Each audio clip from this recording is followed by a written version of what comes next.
Bonjour, donc aujourd'hui l'équipe d'EcoCraft va vous présenter des pistes d'optimisation du procédé craft.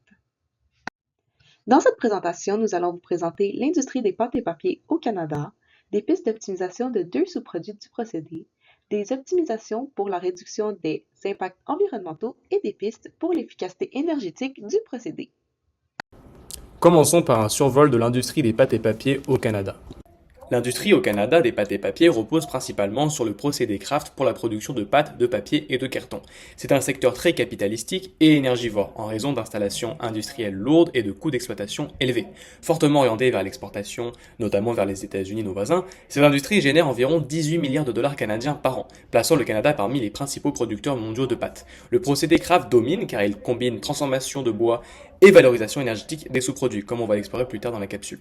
Bien que les usines canadiennes aient déjà intégré plusieurs pratiques durables, les enjeux actuels concernent surtout la modernisation des installations, la réduction des émissions et l'amélioration continue de l'efficacité énergétique.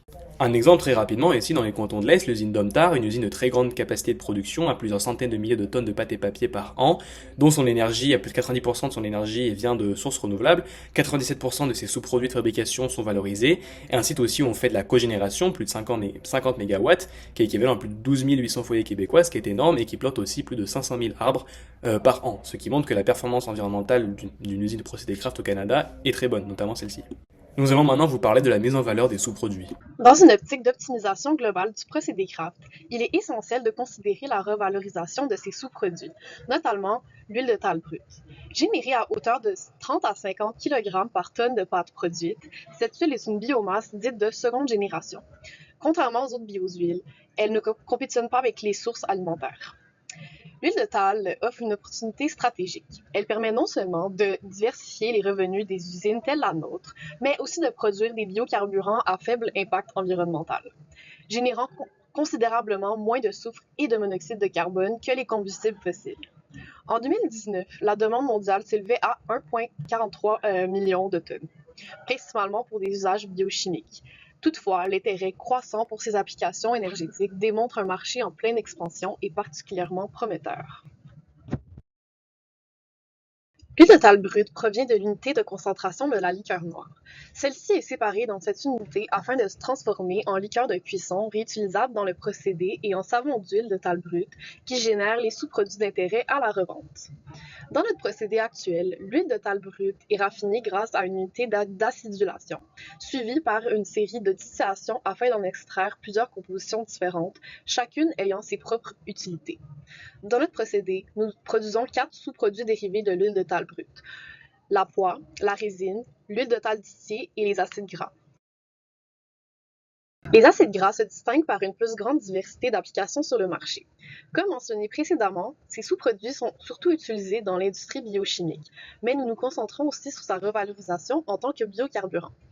La principale voie de valorisation de l'huile de table en biocarburant sous ces concentrations est la production de biodiesel en convertissant la fraction d'acide gras en ester méthyle. Il est aussi possible de valoriser la résine de l'huile de table en biokérosène, un biocarburant idéal d'aviation. La rentabilité de la valorisation énergétique de l'huile de table est une question centrale. Bien que le raffinage engendre des coûts, la matière première reste bien moins chère que les huiles végétales classiques. Des études sur la biomasse forestière estiment un prix de vente minimal aussi bas que 0,43 $ canadiens par litre. Cette viabilité est d'ailleurs confirmée industriellement. La bioraffinerie d'UPM a par exemple rapporté un retour sur capitaux de 18,4% en 2021, prouvant que le modèle est économiquement solide. Une autre piste d'optimisation intéressante consiste à transformer l'usine de fabrication de pâte à papier en une bioraffinerie forestière intégrée, c'est-à-dire une installation capable de produire une variété de bioproduits en plus de la pâte. Face à une concurrence internationale croissante, plusieurs usines ont amorcé cette transition en valorisant davantage la biomasse forestière afin de diversifier leur production et d'accroître leur compétitivité. Alors, comme illustré sur la figure, la transformation en bioraffinerie forestière intégrée repose notamment sur l'ajout d'une étape de pré-hydrolyse en amont du procédé, généralement après le déchiquetage des bio de bois et avant l'étape de lessivage. Cette étape permet d'extraire les sucres issus des hémicelluloses contenus dans le bois avant qu'ils ne soient dégradés dans le procédé de fabrication de papier craft conventionnel. Ces sucres peuvent alors être récupérés et utilisés pour la production de bioproduits à valeur ajoutée. De plus, la lignine traditionnelle valorisée uniquement pour la production de liqueurs de cuisson peut également être utilisée comme matière première pour la production de bioproduits. La transformation de l'usine permettrait ainsi de générer de nouvelles sources de revenus, notamment par la production d'énergie verte et de produits à valeur ajoutée tels que des produits biosourcés, des biocomposites et des biocarburants avancés. Cependant, puisque la lignine ne serait plus utilisée uniquement pour la production de liqueurs de cuisson et d'énergie, mais aussi pour la fabrication de sous-produits, une analyse plus approfondie est nécessaire, notamment afin d'évaluer si c'est avantageux économiquement et environnementalement. Dans cette troisième partie, je vais vous montrer comment est-ce qu'on va essayer de réduire les impacts environnementaux de ce procédé, et ce notamment avec le traitement biologique de la liqueur noire. Donc, la liqueur noire, elle est très riche en lignine dans le procédé Craft. D'ailleurs, aujourd'hui, on la traite notamment par combustion, ce qui va entraîner deux gros problèmes. Le premier, ce sera donc ce que ça va entraîner, c'est-à-dire des fortes émissions de gaz à effet de serre. Et le second, c'est qu'on a besoin, on a recours à des grosses unités thermiques qui sont, comme dit ci-dessous, très énergivores. Donc l'idée ici, en fait, ça va être de traiter cette liqueur noire en amont de la combustion grâce à un procédé biologique. Donc l'objectif, il est simple, c'est de réduire sa toxicité et sa charge polluante avant sa combustion, tout en diminuant d'ailleurs les impacts environnementaux globaux du procédé Craft, comme le montrent les travaux de Chandra. Alors, comment est-ce que ça va fonctionner? Bah, concrètement, on va utiliser un procédé biologique de boue activée, comparable à d'ailleurs ceux des stations d'épuration industrielles, et notamment comme le schéma qu'on a ci-dessous. Donc ici, la liqueur noire, elle va être diluée, puis mise en contact avec des bactéries aérobiques qui sont, elles, capables d'utiliser la lignine comme source de carbone. Donc ces bactéries, elles vont pas se contenter de transformer la lignine, elles la dégradent réellement, ce qui va permettre de réduire donc, la couleur de la lignine et sa toxicité. Un point très important, dans ce procédé, c'est qu'il reste efficace à pH modéré et à température modérée et aussi avec très peu d'oxygène. Donc c'est vraiment ça qui va le rendre compatible avec des conditions, industrielles réalistes.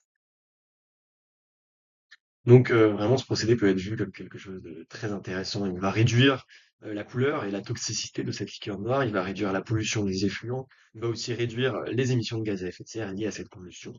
Donc vraiment dans sa globalité, ce traitement, il va être vu comme une alternative, il peut être vu aussi comme un complément de notre procédé. Donc il va vraiment rentrer dans une phase où il peut être une alternative à cette, étape d'incinération.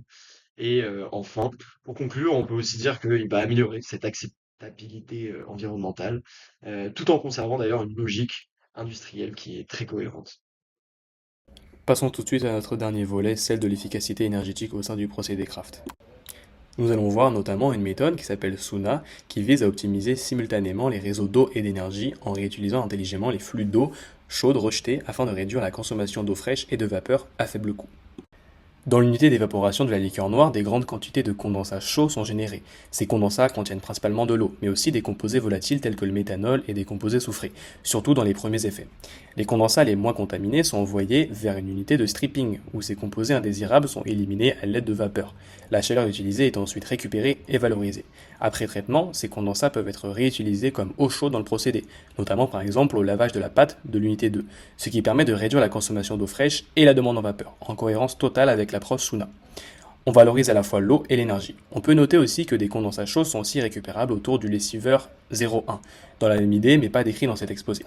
Récupérer les chaleurs perdues aussi autour des condenseurs à l'unité de distillation est une idée, ou même la vapeur du réservoir de détente R03 au lieu de la condenser et la jeter, moins d'eau froide et plus de vapeur utilisable, pour préchauffage ou utilisation en amont. Toutes ces méthodes sont inscrites pleinement dans cette méthode SUNA.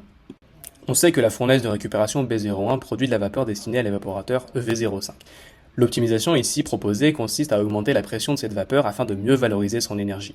Une partie de la vapeur haute pression est détendue dans une turbine pour produire de l'électricité, puis utilisée à la moyenne pression, la pression de base qui était utilisée pour alimenter EV05. Une autre fraction est ensuite détendue jusqu'à basse pression pour générer de l'électricité supplémentaire et couvrir d'autres besoins thermiques du procédé.